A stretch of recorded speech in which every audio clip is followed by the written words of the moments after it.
Hello friends, मैं हूं आपका होस्ट सुनील कुमार। आज एक बहुत ही इंपॉर्टेंट, बहुत ही मोटिवेशनल और आपकी पर्सनालिटी में चार चांद लगाने वाली एक बहुत ही खूबसूरत टॉपिक और चीज को मैं डिस्कस करने जा रहा हूं आज। इसको बोलते हैं इंप्रेसिव वे ऑफ स्पीकिंग। किस तरीके से आप बहुत इंप्रेसिव तरीके से किसी व्यक्ति से बातचीत कर सकते हैं। दोस्तों, इससे पहले कि मैं इस बारे में बात करूं, मैं थोड़ा सा आप लोगों को पहले बताना चाहूंगा स्पीकिंग की इंपॉर्टेंस क्या है।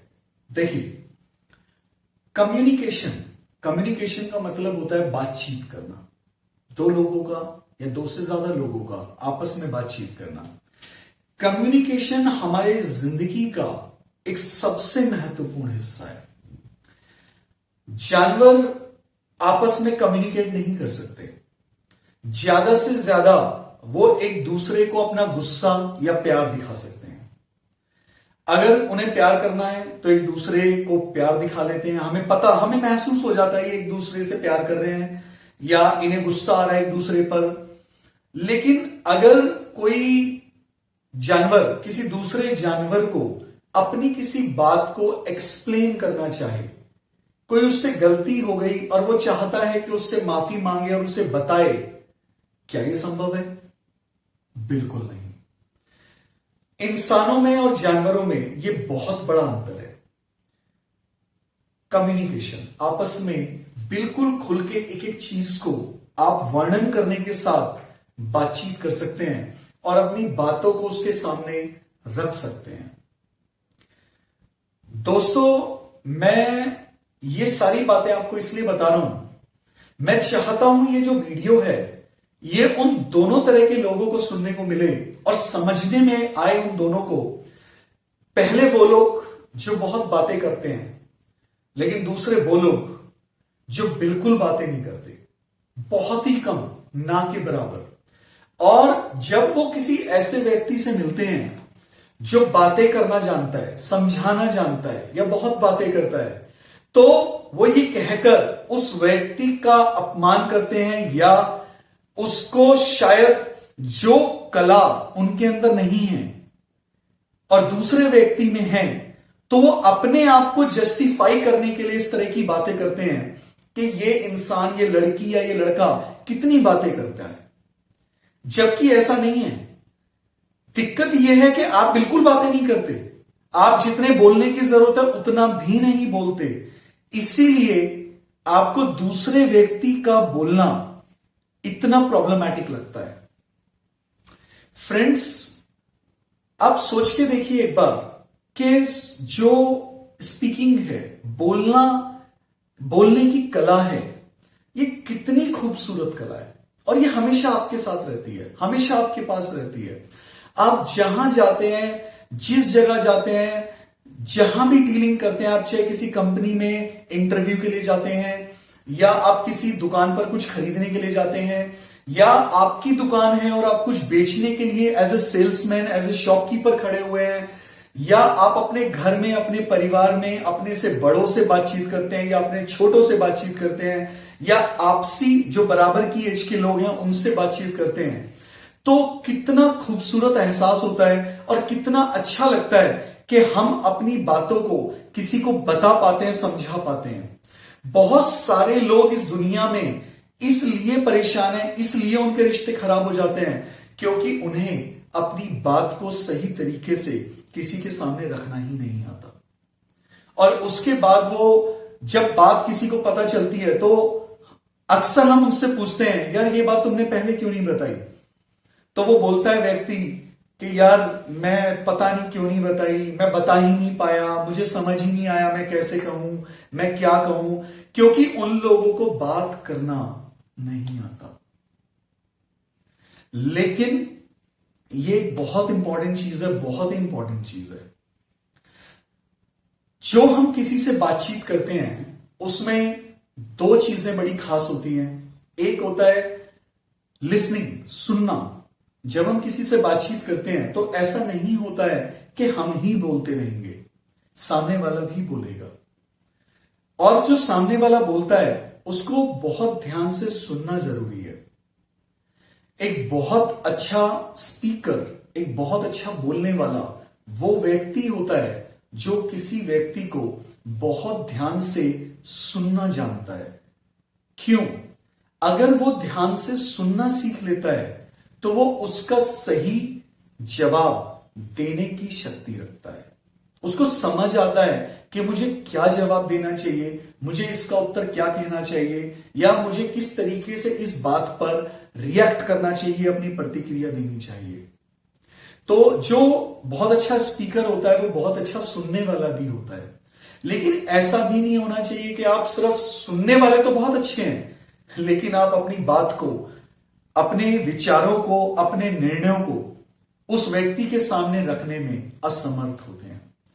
क्योंकि बोले बिना बहुत कम ऐसा हो पाता है कि हम किसी की बातों को समझ पाते हैं, या आप कह सकते हैं कि पूरा समझ पाते हैं। शायद हम जब अगर कोई व्यक्ति अपनी बात को हमारे सामने नहीं रखता है तो हम एक अंदाजा लगा सकते हैं, और कई बार ऐसा भी होता है दोस्तों कि वो अंदाजा भी गलत निकल जाता है। तो बहुत जरूरी है, बहुत ज्यादा जरूरत है हमें इस चीज की कि हम एक बहुत अच्छे स्पीकर बने, हम अपनी बात को सही से रखने वाले बने। तो अब हम शुरू करते हैं इस बात को कि हम एक बहुत अच्छे स्पीकर कैसे बन सकते हैं। आई होप ये आपको जरूर समझ में आया होगा कि एक अच्छा स्पीकर बनना बहुत जरूरी है।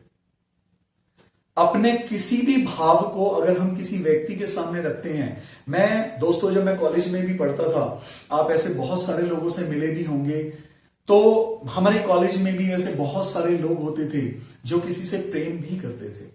और मजे की बात देखिए फ्रेंड्स, वो 3 साल से, 5 साल से, 2 साल से मतलब किसी व्यक्ति से प्रेम करते हैं, लेकिन कभी कह नहीं पाए क्योंकि उन्हें कहना ही नहीं आता। कितने लोग ऐसे होते थे कि टीचर उनको डांट देते थे और वो उनको बता ही नहीं पाते थे कि सर एक्चुअली में ऐसा नहीं है, क्योंकि उन्हें कहना ही नहीं आता। बहुत सारे टीचर्स ऐसे होते थे जब वो कुछ पढ़ाते थे, क्योंकि वो बहुत अच्छे स्पीकर नहीं थे, तो बहुत सारे बच्चे क्लास में सोते थे, बहुत सारे बच्चे उनकी बात को सुनते ही नहीं थे। क्यों? वो बस आते थे, बोर्ड पे एक्सप्लेन करते थे और चले जाते थे। उन्हें किसी बात को रखना, किसी बात को समझाना आता ही नहीं, जिस वजह से हमारी जिंदगी में बहुत सारी समस्याएं हैं दोस्तों। प्रोफेशनली भी बहुत समस्याएं हैं, नौकरी में, बिजनेस में, इनमें भी बहुत समस्याएं हैं, और हमारे अपने पर्सनल लाइफ में भी बहुत समस्याएं हैं।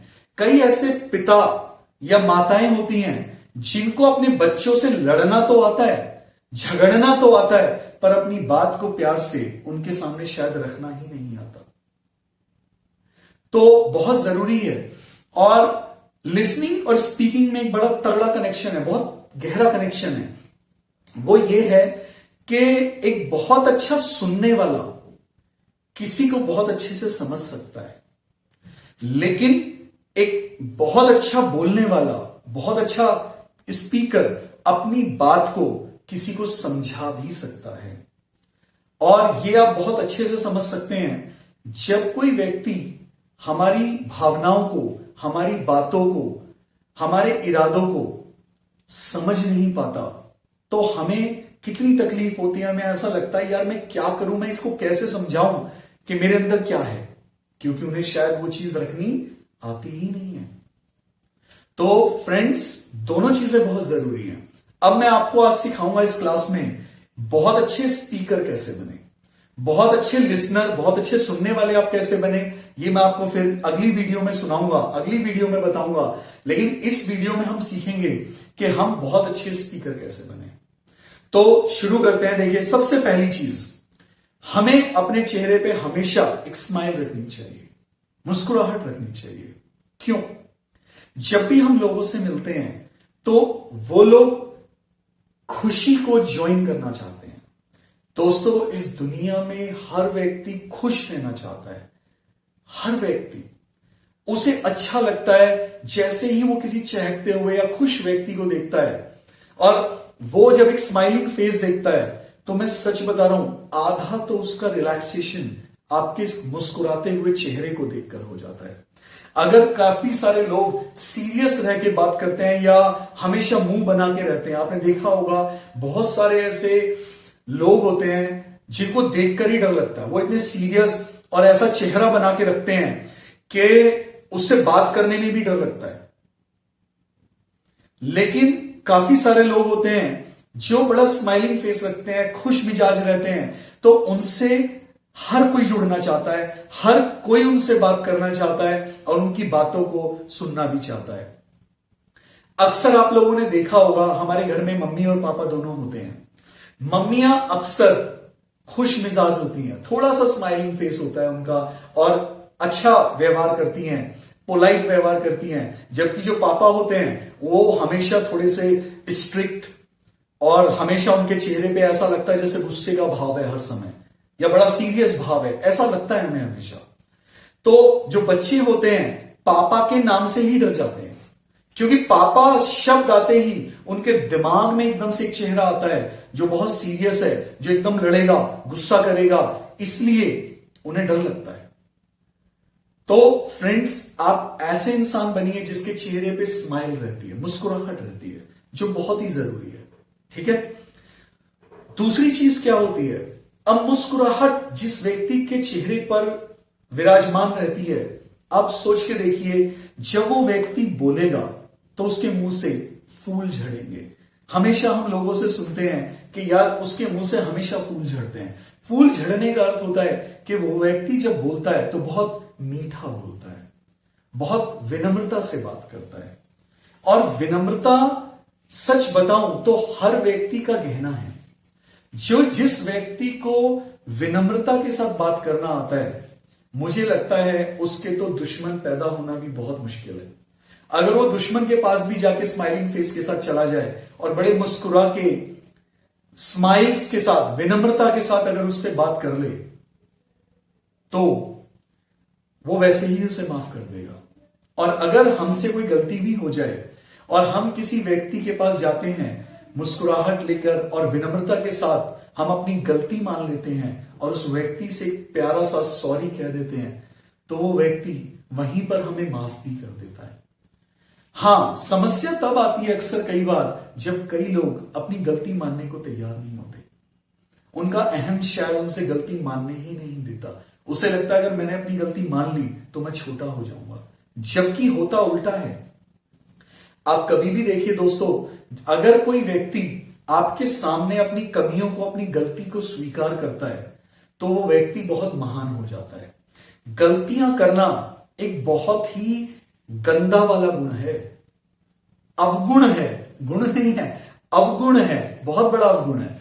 लेकिन अपनी गलती को मान लेना दोस्तों बहुत बड़ा गुण है, बहुत ही बड़ा वाला। अगर कोई व्यक्ति अपनी गलती मान लेता है और एक सॉरी कह देता है, तो ऐसा लगता है कि जैसे इस व्यक्ति ने हमारे मन को एकदम से ठंडक दे दी।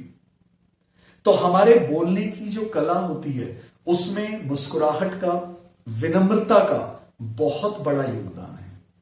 और इसके साथ एक और इंपॉर्टेंट चीज है जिसका योगदान बहुत ज्यादा होता है, मैनर्स, शिष्टाचार। जब आप किसी व्यक्ति से बातचीत करते हैं और आप उसको शिष्टाचार युक्त, सम्मान युक्त शब्दों के साथ बातचीत करते हैं, तो उस व्यक्ति को हमेशा बहुत खुशी होती है। आप किसी व्यक्ति को तू कहकर ना बोलें, आप कहकर बात करें। आप देखिए, जब आप किसी व्यक्ति से आप कहकर बात करते हैं, उस व्यक्ति के हृदय में अपने आप ही ये एहसास जगमगा जाता है कि ये व्यक्ति मुझे सम्मान दे रहा है। लेकिन जैसे कोई व्यक्ति ऐसे बोलता है कि तू ये कर ले, तो तू शब्द आते ही ऐसा लगता है जैसे किसी ने एक तीर हमारे सीधा हृदय पर, हमारे दिल पर चला दिया है, जो बहुत ही दुखदाई होता है। जब भी किसी से बात करें, अच्छे शब्दों का प्रयोग करें, आदर वाले शब्दों का प्रयोग करें। कोई ऐसी बात ना बोलें जिसे किसी को इंसल्ट फील हो और किसी को बुरा लगे। ठीक है दोस्तों, इसके बाद मैं शुरू करूंगा अब और एक बात, हमें क्या बोलना चाहिए और हमें क्या नहीं बोलना चाहिए। इस बारे में अक्सर हमारे मम्मी पापा और हमारे टीचर्स हमें हमेशा सिखाते हैं कि हमें क्या बोलना चाहिए, लेकिन इस बारे में फ्रेंड्स हमसे ज्यादा लोग बात ही नहीं करते कि हमें क्या नहीं बोलना चाहिए। काफी सारे लोग अपने शब्द, अपनी बातों में, अपने कम्युनिकेशन में, अपनी बातचीत में बहुत सारी गालियों का प्रयोग करते हैं जो हमें नहीं करना चाहिए। कई बार तो ऐसा होता है कि लोग गाली किसी को भी नहीं दे रहे होते हैं, लेकिन उन्हें इतनी आदत हो जाती है गालियां देने की कि जैसे ही वो कुछ बोलते हैं तो एकदम उनके मुंह से वो जो बोलना चाहते हैं वो एक गाली के साथ निकलता है। अगर सामने से कोई हाथी भी जा रहा है तो वो जब ये बोलेंगे कि देखो सामने हाथी जा रहा है, तो वो सीधा ये नहीं बोलेंगे हाथी जा रहा है, वो पहले कोई गाली ही बोलेंगे और उसके बाद बोलेंगे देखो वो हाथी जा रहा है। अब अगर उनसे पूछा जाए भाई आप गाली किसको दे रहे हो, मुझे दे रहे हो कि हाथी को दे रहे हो, उन्हें खुद भी नहीं पता है, क्योंकि ये उनके बातचीत का, उनकी स्पीकिंग का, उनकी कम्युनिकेशन का एक हिस्सा बन चुका है। उन्हें पता ही नहीं चलता, इतनी आदत हो चुकी होती है कि वो गालियां निकल जाती हैं। तो अपने बातों में, अपने जोश में, किसी भी चीज में कभी भी किसी गाली का प्रयोग ना करें। दूसरा, जब भी आप किसी से बात करें कोशिश कीजिए पूरी किसी हार्श वर्ड का, बहुत ही सख्त शब्द का प्रयोग ना करें जो सामने वाले के हृदय को दुखाए। अगर आपको लगता भी है कि सामने वाला कुछ आपके साथ गलत कर रहा है, आप कुछ बोलना चाहते हैं, तो भी मैं आपसे यही कहूंगा आप अपनी बात को जरूर रखिए उसके सामने, लेकिन ऐसे शब्दों का प्रयोग मत कीजिए जो आपको नहीं करना चाहिए। इससे आपको भी गलत आदत पड़ती है और सामने वाले के ऊपर भी उसका गलत प्रभाव पड़ता है। कई बार तो ऐसा भी होता है दोस्तों, हम बहुत अच्छी बात किसी को बता रहे होते हैं या बहुत अच्छा आंसर किसी को दे रहे होते हैं, लेकिन इतने में बीच में गाली आ जाती है और उन जो हमसे बातचीत कर रहे होते हैं उनका पूरा ध्यान हमारी उन अच्छी बातों को एकदम हटा देता है और एकदम से उनका फोकस हमारी गाली पर आ जाता है। मेरे पिताजी दोस्तों हमेशा मुझसे कहा करते थे कि अच्छाई 1 किलोमीटर की रफ्तार से चलती है और जो बुराई है वो 100 किलोमीटर की रफ्तार से चलती है। जब आप बहुत अच्छी चीजें करेंगे तो वो बहुत धीरे धीरे लोगों के समझ आएंगी, लेकिन जब आप कुछ गलत करेंगे, कुछ गलत बोलेंगे, तो वो बहुत तेजी से उनके समझ में आती है। इसीलिए गलत शब्दों का प्रयोग ना करें, गालियों का प्रयोग ना करें और ऐसे शब्दों का प्रयोग ना करें जो बहुत कठिन शब्द होते हैं या बहुत ही दुख देने वाले शब्द होते हैं। और इस चीज का खास ध्यान रखें, हमें क्या नहीं करना चाहिए। तो मैं इन दोनों बातों को और थोड़ा सा आगे बढ़ता हूं और डिटेल में आपको बताऊंगा कि हमें क्या बोलना चाहिए और क्या नहीं बोलना चाहिए। इसके बाद दोस्तों एक और बहुत इंपॉर्टेंट चीज है, जब हम किसी व्यक्ति के साथ बातें करते हैं तो कोशिश करें कि हमेशा पॉजिटिव चीजें बोलें। मैं अगर आपको एक सच बात बताऊं तो हमें पॉजिटिव बातें खाली दूसरों के साथ ही नहीं, अपने आप से भी करनी चाहिए। जो लोग अपने आप से भी पॉजिटिव बातें करते हैं और दूसरों से भी पॉजिटिव बातें करते हैं, वो हमेशा एक पॉजिटिव एनवायरनमेंट क्रिएट करता है। पॉजिटिव बोलने वाले लोग सबको अच्छे लगते हैं। जब आप किसी व्यक्ति से इस तरह से बातें करते हैं कि आपके साथ हमेशा बहुत अच्छा हो, किसी व्यक्ति की जॉब नहीं लगी और आप एकदम से बोले कि यार मेरे को पक्का पता है कि तुम बहुत टैलेंटेड हो और तुम्हारी जॉब 100% लग जाएगी, ऑल द बेस्ट, उस व्यक्ति को बहुत खुश होता है, खुशी होती है, बहुत खुशी होती है। अब सोचिए अगर उस व्यक्ति से आप ऐसे बोले तेरे में टैलेंट ही नहीं है, तू बकवास इंसान है, तू देख के तू 10 जगह इंटरव्यू देके देख तेरी जॉब लग ही नहीं सकती, सोचिए दोस्तों उसके दिल को कैसा लगेगा। इसीलिए हमेशा पॉजिटिव बोलें। अब आप में से कई लोगों को लगेगा अगर किसी में वाकई में कोई कमी है तो क्या हमें उसे नहीं बतानी चाहिए वो कमी? बिल्कुल बतानी चाहिए, लेकिन कभी भी किसी व्यक्ति की कमियों को बताते हैं हम तो बहुत ही संभल कर बताना चाहिए, बड़े प्यार से, बड़ी विनम्रता के साथ। उस व्यक्ति को कभी भी ऐसा ना लगे कि आप उस व्यक्ति की इंसल्ट करना चाहते हैं, आप उसकी धज्जियां उड़ाना चाहते हैं या आप उसको इंफीरियरिटी कॉम्प्लेक्स फील कराना चाहते हैं, हीन भावना उसके अंदर जगाना चाहते हैं। उसको ऐसा लगना चाहिए कि जिस तरीके से कि आप उसको बता रहे हैं, आप उसकी मदद करना चाह रहे हैं, आप उसको एनकरेज करना चाहते हैं, पॉजिटिव बोलना चाहते हैं। इसके लिए मैं आपको एक बहुत शॉर्टकट तरीका बताता हूं जो बहुत अच्छा तरीका है। इसे बोलते हैं triple F formula. F F F formula. Triple F का मतलब होता है फील, फेल्ट, फाउंड। फील महसूस करना, फेल्ट महसूस किया, फाउंड पाया, मैंने ऐसा पाया। मैं आपको एक उदाहरण देकर बताता हूं। अगर कोई व्यक्ति है जो गलत इंग्लिश बोलता है बहुत ज्यादा, और आपको लगता है यार ये अगर इंटरव्यू देने जाएगा तो बहुत परेशानी होगी और ये गलत इंग्लिश बोलेगा, ये फेल हो जाएगा, आप उससे इस तरह से बोल सकते हैं कि यार आप ना बहुत अच्छी कोशिश करते हैं इंग्लिश बोलने की, वाकई में बहुत अच्छी कोशिश करते हैं, लेकिन पता है अभी मैंने एक चीज महसूस की है, जैसे आप बोलते हैं कुछ मिस्टेक्स आप कर जाते हैं इंग्लिश बोलने में। पता है मैं भी ऐसी गलतियां किया करता था, और जब मैंने पाया कि मेरे गलत इंग्लिश बोलने की वजह से मैं बहुत सारे इंटरव्यू में फेल हो जाता था, और मैं नहीं चाहता कि ऐसा आपके साथ हो, लेकिन जब मैंने अपनी इंग्लिश को सुधारा तो मैंने पाया कि इंटरव्यू इतना मुश्किल नहीं होता है जितना हम सोचते हैं। अगर हमारी इंग्लिश थोड़ी सही हो जाए तो हमारे लिए आसानी हो जाती है। तो वो व्यक्ति समझ पाएगा। आप उसे बताएंगे कि यार आप थोड़ा सा अपनी इंग्लिश को इंप्रूव करते हैं ना, तो मैं बता रहा हूं आपके इस अंदर बाकी सब कुछ परफेक्ट है, बस थोड़ी सी इंग्लिश की ग्रामर को अगर आप इंप्रूव करें और उसको अप्लाई करें अपने बोलने में, तो आपका इंटरव्यू यूं चुटकियों में क्लियर हो जाएगा। तो उस व्यक्ति को बुरा नहीं लगेगा।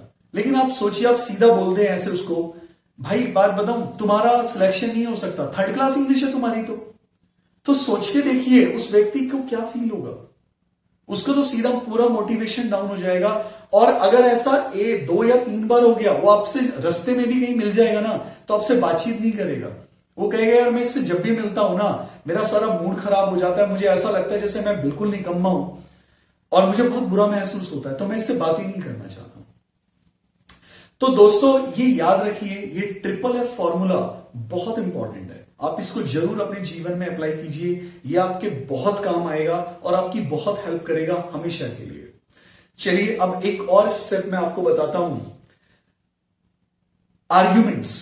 काफी सारे लोग जब किसी से बातचीत करते हैं तो आर्ग्यूमेंट्स करते हैं, बहस करते हैं। दोस्तों कभी भी गलती से भी किसी से बहस ना करें।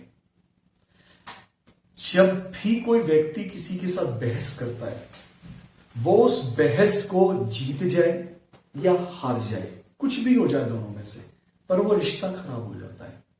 आप कभी भी याद करके देखिए, अगर आपकी किसी के साथ भी बहस होती है तो आप धीरे धीरे आप ये नहीं सोचते हो कि ये सही है या मैं सही हूं, ये गलत है या मैं गलत हूं। आप हमेशा ये सोचते हो कि यार मैं इससे बात करता हूं, बहस होती है और मेरा दिमाग खराब हो जाता है। बहस आप अपने हर कन्वर्सेशन को, हर कम्युनिकेशन को, जब भी किसी से बातचीत करते हैं तो कोशिश कीजिए ट्रिपल एफ फॉर्मूले का इस्तेमाल करके उस कन्वर्सेशन को आर्ग्यूमेंट में, बहस में कन्वर्ट होने ना दें, उसे एक डिस्कशन बना दें। जब आप उस व्यक्ति से बात करें तो बिल्कुल उसके अगेंस्ट काम ना करें, अगेंस्ट शब्दों को ना बोलें। अगर आपसे किसी व्यक्ति ने कहा कि हमारे देश में 150 करोड़ जनसंख्या है और आपको लगता है नहीं यार ये व्यक्ति गलत कह रहा है, 130 करोड़ है, और अगर आप सीधा बोल देते हैं तुझे कुछ भी नहीं पता, 150 करोड़ है ही नहीं, 130 करोड़ है, उसको बहुत बुरा लग जाए और ये बहस शुरू हो जाएगी। वो अपने ईगो को बचाने के लिए, क्योंकि जिस अंदाज में आपने बोला है, और अगर गलती से ये बातें आपने 2-4 लोगों के सामने बोली है, तो वो अपने आप को सिद्ध करने के लिए सारे आर्ग्यूमेंट्स आपको देगा। हो सकता है आप सही हैं, हमारे देश की जनसंख्या 150 करोड़ ना होकर सिर्फ 130 करोड़ है, लेकिन क्योंकि आपने एकदम से उसको इस तरह से बोला है कि वो इंसल्टिंग हो गया उसके लिए, अब वो अपनी इज्जत बचाने के लिए आपके साथ बहस करेगा, आपको प्रमाण देगा गलत चीजों का, जिससे कि वो एक बहस में कन्वर्ट हो जाएगा। इससे ज्यादा अच्छा है कि आप उस व्यक्ति से बोलें कि यार 150 करोड़ है, अच्छा हो सकता है शायद मेरे से भी कोई गलती हो गई हो, क्योंकि मैंने अभी शायद कल परसों में पढ़ा था 130 करोड़ थी, लेकिन मैं भी श्योर नहीं हूं, तो एक बार देख लेते हैं, चेक कर लेते हैं क्या दिक्कत है। हो सकता है आप सही हो, क्योंकि मेरे से अक्सर गलती हो जाती है कई बार। और जब आप देखते हैं तो 130 करोड़ है, या आप उसको बताते हैं कि यार मेरे को ऐसा लगता है कि शायद 130 करोड़ थी, तो वो बोलेगा कि यार हो सकता है कि तुम सही कह रहे हो 130 करोड़ है, लेकिन क्योंकि आपने जिस तरीके से उसको रूप दे दिया अपनी बातचीत को, तो वो एक डिस्कशन में कन्वर्ट हो गया, एक बहस में कन्वर्ट नहीं हुआ।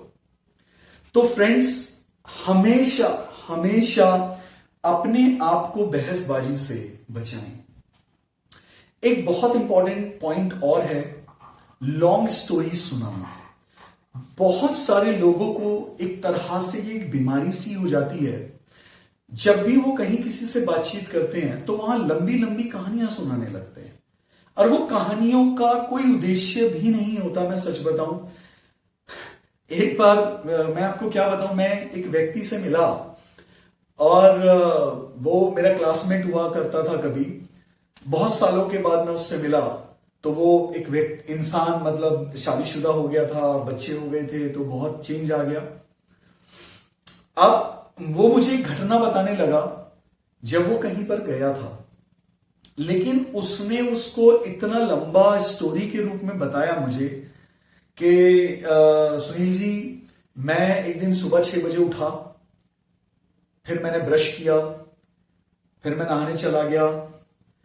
करते करते दोस्तों उसने कम से कम 10 मिनट मेरे को बताया अपनी सुबह की दिनचर्या के बारे में, और मैंने उससे ये पूछा कि यार मैं समझ नहीं पा रहा हूं, आप मुझे क्या बताना चाह रहे हैं। तो वो महानुभाव मुझसे बोलते हैं कि अभी आपको और मजा आएगा जब मैं आपको बताऊंगा। मैं फिर सुनने में लगा हुआ हूं, मैं फिर सुन रहा हूं, लेकिन मुझे फिर कुछ समझ नहीं आ रहा है। फाइनली मैंने उनसे पूछा, यार या तो मुझे सीधा सीधा बता दो क्या है, नहीं तो आई एम रियली सॉरी भाई, मैं हाथ जोड़ रहा हूं, मेरे कुछ समझ नहीं आ रहा है। उन्होंने कहा कि मैं बस ये बताना चाह रहा था कि कल मैं राजस्थान गया था, वहां पे राजस्थान में मेरा एक्सीडेंट होते होते बच गया। तो मैंने उनसे एक सवाल पूछा कि वो एक्सीडेंट होने का, ये ब्रश करने से आपके क्या रिलेशन था, आप सुबह 6 बजे उठे उससे क्या रिलेशन था, आपने पराठे पे मक्खन रख के खाया और मक्खन को पहले पिघलाया फिर खाया, उसका उस बात से क्या कनेक्शन था। उन्होंने कहा नहीं, थोड़ा आदत भी है, और मुझे लगा थोड़ा सा इंटरेस्टिंग बनाने के लिए मैंने बोल दिया। तो दोस्तों, लॉन्ग स्टोरीज, लंबी कहानियां, वो भी अननेसेसरी, जिसका उस बात से कोई संबंध नहीं है, कोई जुड़ाव नहीं है, ऐसा नहीं होना चाहिए। ये चीजें बहुत बोरिंग हो जाती हैं, बहुत पकाऊ हो जाती हैं, ऐसा गलती से भी ना करें। जो मैं आप लोगों को बताना चाहूंगा, 2 बातें। पहला, सेल्फ प्रेज, अपनी खुद की तारीफ करने से बचें। अपने मुंह से अपनी तारीफ कभी भी अच्छी नहीं लगती है। बहुत लोगों को यह प्रॉब्लम होती है कि अगर कोई और तारीफ ना करे तो वो खुद ही अपनी तारीफ करके अपने आप को खुश कर लेते हैं। लेकिन आप जानते नहीं है, जब कोई व्यक्ति किसी के सामने अपनी तारीफें करनी शुरू करता है तो वो व्यक्ति बोर होने के सिवाय कुछ नहीं होता है। और वैसे भी आप जो हैं वो सामने वाले को समझ आ जाता है, वो बताने की जरूरत नहीं है। गुण और अवगुण छिपाए भी नहीं छिपते हैं।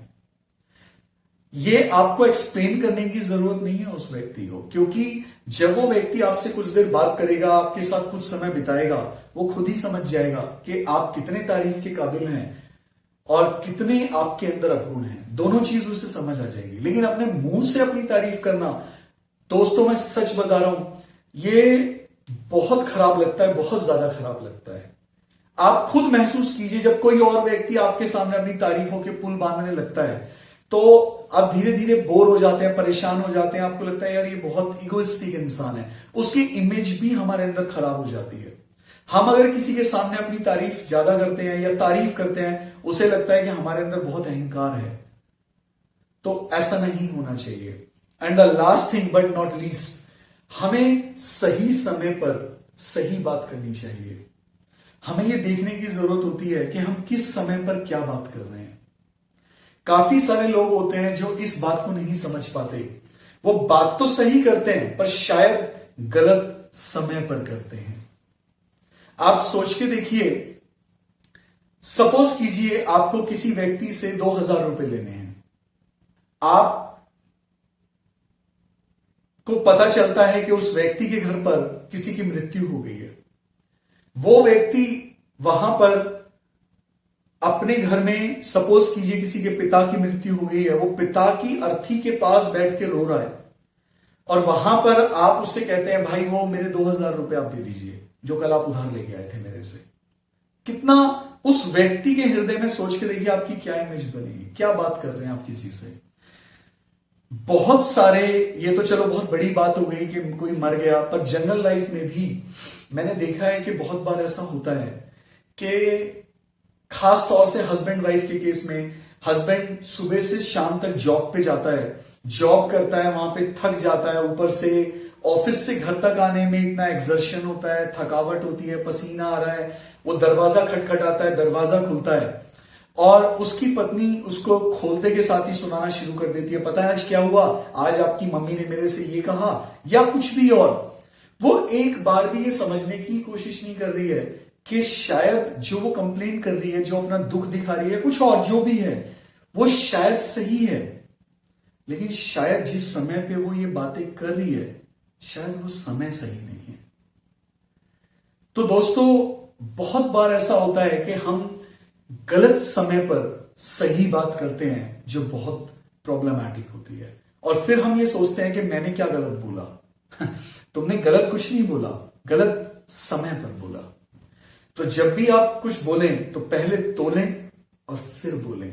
समय की नजाकत को भी देखें, सामने वाले के मूड को भी देखें कि इस समय वो व्यक्ति किस मूड में है। ठीक है, तो अपने स्पीकिंग को सुधारिए, पोलाइट रहिए, चेहरे पे स्माइल रखिए और आप देखिए आपका अगर वे ऑफ स्पीकिंग बहुत अच्छा हो जाता है, आप देखेंगे लोग धीरे धीरे आपसे बहुत इंप्रेस भी होंगे, आपको पसंद भी करेंगे और आपसे खुश भी रहेंगे। Thank you very much.